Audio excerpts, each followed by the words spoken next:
sozinho não estou. Bom dia, irmãos, a graça e a paz. Hoje são 4 de agosto de 2023. Vamos estar dando início a mais um devocional que o Espírito Santo colocou no meu coração. E a palavra está lá em Marcos, no capítulo 2, no versículo 4. E, não podendo aproximar-se dele por causa da multidão, descobriram-lhe o telhado onde estava e, fazendo um buraco, baixaram o leito em que jazia o paralítico. Mas o que o Espírito Santo trouxe no meu coração essa manhã? Eu vou explicar uma situação que eu vivi. Eu tive um filho que nasceu prematuro, né, com 6 meses, nasceu pesando 1 quilo, e ele foi contaminado com meningite, com bactéria hospitalar, e ele teve uma lesão grave no cérebro e ele veio a ter paralisia cerebral. E o que significa uma pessoa ter uma paralisia cerebral?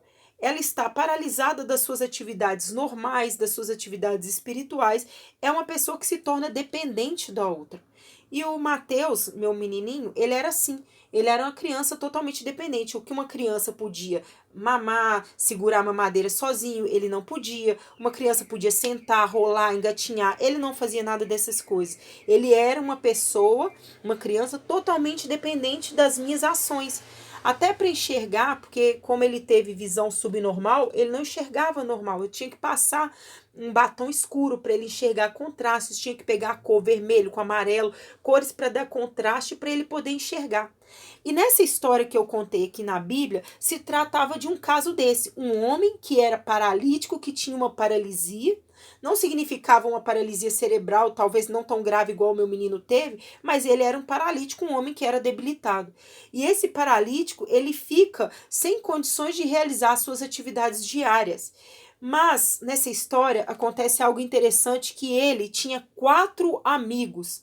E esses 4 amigos pegaram e falaram assim: olha, eu conheci um homem, eu conheço alguém que tem condições e capacidade de mudar a sua história, de transformar a tua vida, de te tirar desse leito aí, ó, dessa paralisia que seja física, essa paralisia espiritual, e te dar uma vida nova, te dar condições de você voltar e ter uma estrutura nova de vida. E esse amigo chama Jesus. Eu vi ele passando, eu vi ele realizando milagres, e eu sei que se a gente carregar esse homem, esse nosso amigo aqui que está paralisado, pegar, colocar ele numa maca e levar até Cristo, ele pode transformar a vida desse homem. E esses amigos tiveram uma fé de tal forma que eles abriram mão da sua vida cotidiana, do seu trabalho, das suas atividades. Não sei o que eles estavam fazendo. Eu sei que eles reuniram força e foram até onde Jesus estava. Eles abandonaram tudo, as suas motivações pessoais, as suas obrigações com o seu lar, e falaram assim: não, vamos ajudar a socorrer esse meu amigo que ele necessita de ajuda. Então eles pegam aquele homem, colocam aquele homem na maca,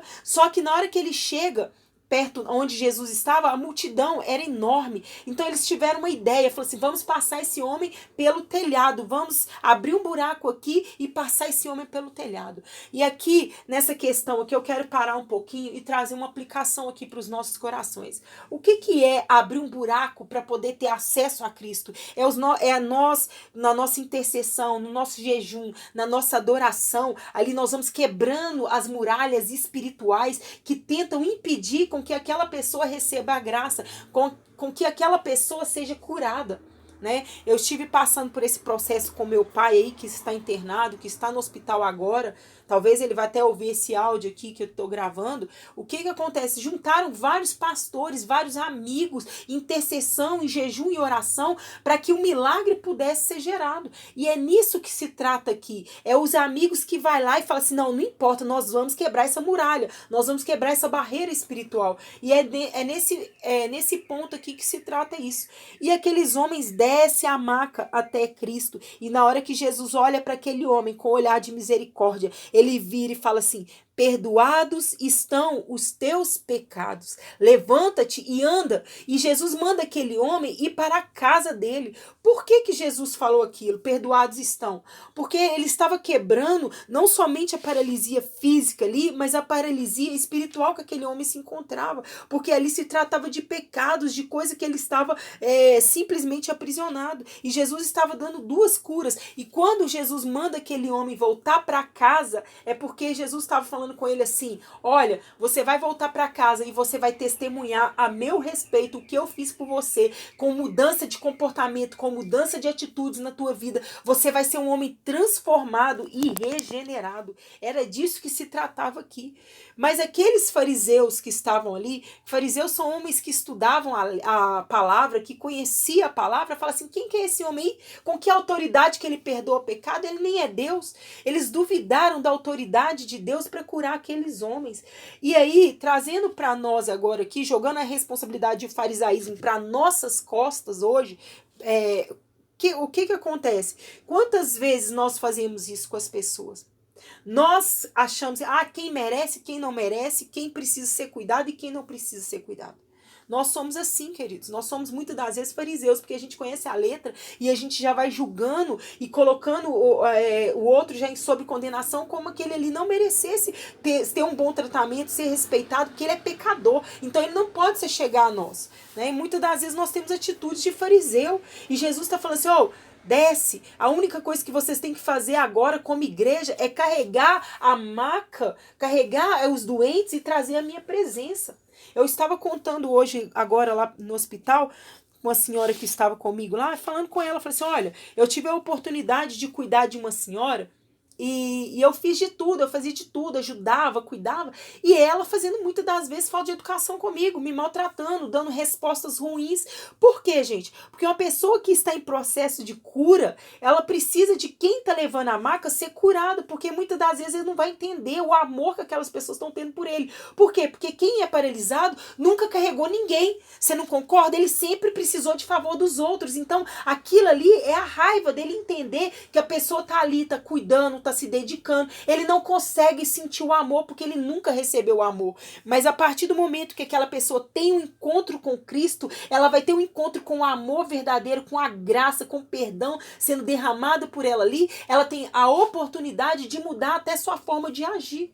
Por isso, voltando a repetir aqui o que Jesus falou: volta para tua casa, porque lá você vai mostrar que você mudou, você entendeu o que é a graça que você está recebendo. E nós temos um contexto bíblico aqui, está lá em Mateus 11:21, que fala assim: ai de ti, Corazim, ai de ti, Betsaida, porque se os milagres que entre vós foram realizados tivessem sido feitos em Tiro e Sidom, há muitos que elas teriam se arrependido, vestido roupas de saco e abrindo-se e vestindo-se de cinzas. Por quê?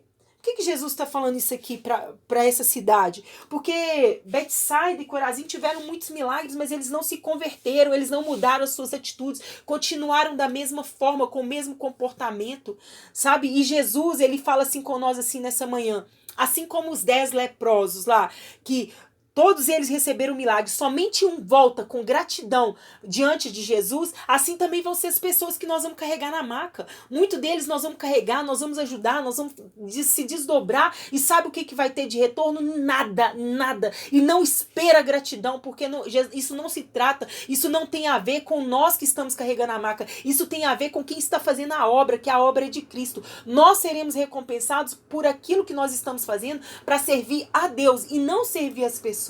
A gratidão nossa tem que vir daquilo que nós dispusemos a fazer para a obra de Cristo. Então não espere retorno humano, porque Jesus também sabia que aqueles homens lá, aqueles 10 leprosos, os 9 que voltaram não tiveram um pingo de gratidão, mas o milagre que foi feito ali na vida daqueles 9 leprosos que não entenderam, vai vir uma condenação depois sobre eles. Vocês experimentaram o meu poder.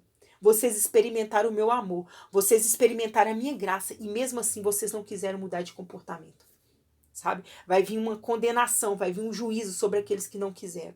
E hoje Jesus, ele nos fala quem nós somos nessa história. Nós somos o paralítico, nós somos o que carrega a maca, ou nós somos os fariseus que não queremos levar as pessoas para poder ser curado, né? Ou nós somos igual os 10 leprosos aí, que só 9 foram embora e somente um volta e tem gratidão com Jesus. Quem nós somos nessa história toda que eu contei para vocês? Quem vocês querem ser? Eu decidi, eu quero ser o que leva a maca. Mas para levar a maca dos outros, nós temos que abrir mão do nosso ego, da nossa vaidade, que muitas das vezes é aflorada. É aflorada, a gente não consegue olhar com olhar de mansidão, sabe? Com olhar de paciência, com graça, sabe? A gente quer agir na flor da nossa carne, e a gente não entende o nível de amor que Jesus tem. Jesus requer de nós hoje, nós que vamos levar a maca, requer misericórdia, misericórdia por aqueles que sofrem. Misericórdia, a gente não debater, entender que as pessoas estão feridas e nós temos que ser sarados em Cristo, porque quem entende o caráter de Cristo tem condições de ajudar. Agora, quem não tem se torna feridos e fere as outras pessoas. E Jesus não quer isso de nós. Jesus quer uma igreja curada, sarada, pra gente dar a mão e vai entender, não, o outro tá ofendendo é porque ele tá machucado, mas ele precisa da minha mão, tá aqui, eu vou te ajudar. Indiferente do que você está fazendo, até aguardar o momento certo que aquela pessoa vai ser transformada e vai ter uma experiência em Cristo. Então, que vocês sejam essas pessoas, sabe? Se você estiver paralisado, ferido, que você receba a cura agora. Que essas palavras minhas possam servir para você de cura na tua alma. Que você receba através do poder da palavra do Espírito Santo. Porque a palavra que eu falo aqui não vem de mim, ela vem direto do coração do Pai. Que você seja curado de toda paralisia, de toda dor, de tudo aquilo que fizeram contra a tua vida, né? Seja na igreja, seja dentro da tua casa, de todas as palavras malditas que te jogaram em depressão, que tiraram a alegria de você andar e caminhar com Cristo. Que você seja curado agora se você é essa pessoa paralítica. E se você é uma pessoa que carrega a maca, que você também seja curado para que você não se sinta ofendido com aqueles que você vai ajudar a ser curado. E se você é um fariseu, que você se arrependa, porque você não tem o direito de falar de quem merece a salvação, de quem merece milagre ou não merece. Quem escolhe é Deus, a autoridade vem dele. Nós não temos o direito de tocar na obra de Cristo, nós só temos o direito de obedecer. Amém, queridos? Que vocês recebam essa palavra com o amor do Pai, do Filho e do Espírito Santo.